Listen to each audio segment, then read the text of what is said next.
Malpur police સ્ટેશનની આગળ bump બનાવવા સ્ટ્રીટ લાઇટો ચાલુ કરવાની સાઇન બોર્ડ મૂકવા માંગ ઉઠી।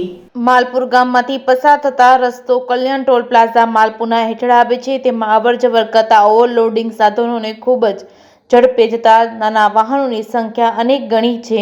માલપુર પોલીસ સ્ટેશન પાલનપુર ચોકડી સુધી ભયાનક અકસ્માત વારંવાર થઈ રહ્યા છે। તેમાં ઘણા યુવાનોએ ભોગ પણ આપ્યો છે। આ વિસ્તારમાં બમ્પ ન હોવાના કારણે વાહન ચાલકો બેફામ તેમજ તીવ્ર ગતિએ વાહન હંકારીને સામાન્ય નાગરિકોના જીવ જોખમમાં મૂકી રહ્યા છે। તેના પરિણામો આપણે ભૂતકાળમાં પણ જોઈ ચૂક્યા છીએ। આવા બનાવો વારંવાર ન બને અને સામાન્ય નાગરિકો અને રાહદારીઓની સલામતી જળવાઈ રહે તે માટે પોલીસ સ્ટેશનની સામે સ્ટેટ હાઈવે ઉપર તાત્કાલિક બમ્પ મૂકવા રસ્તે જતા રાહદારીઓ માટે અને વાહન ચાલકો માટે પણ સાઇન બોર્ડ ન હોવાથી અકસ્માતની ભીતિ સેવાઈ રહી છે। તાત્કાલિક ધોરણે સાઇન બોર્ડ મૂકવા અને માલપુર સ્ટેટ હાઈવે ઉપર માલપુર માર્કેટ યાર્ડથી લઈને માલપુર પોલીસ સ્ટેશન સુધી સ્ટ્રીટ લાઇટો બંધ હોવાના કારણે રાત્રે અસામાજિક તત્વો પણ બેફામ બની રહ્યા છે। તો તાત્કાલિક ધોરણે બંધ લાઇટો ચાલુ કરવામાં આવે તેવી માંગ કરવામાં આવી છે।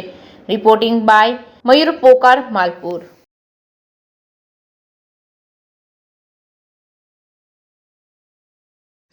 માલપુર ચોકડી ઉપર ભયંકર અકસ્માતો વારંવાર થઈ રહ્યા છે। 2 મહિના પહેલાં 2 યુવાન બાળકોનું અકસ્માતે કરુણ મોત થયું હતું। માલપુર ચોકડી ઉપર જ્યારે સાંજ પડે ત્યારે જ્યારે જંગલ હોય તેવી સ્થિતિ થઈ રહી છે। એક પણ લાઇટ માલપુર જે તાલુકા પેશ હોય, માલપુર તાલુકો હોય અને ચોકડી ઉપર એક પણ લાઇટ પણ નથી।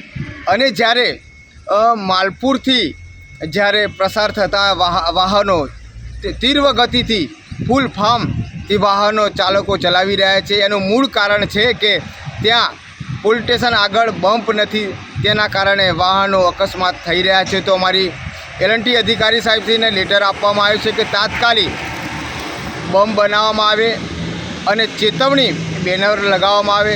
તાત્કાલિક જે લાઇટો બંધ છે તાત્કાલિક લાઇટો ચાલુ કરવામાં આવે એવા LNT અધિકારીને અમે આવેદનપત્ર આપવામાં આવ્યું છે।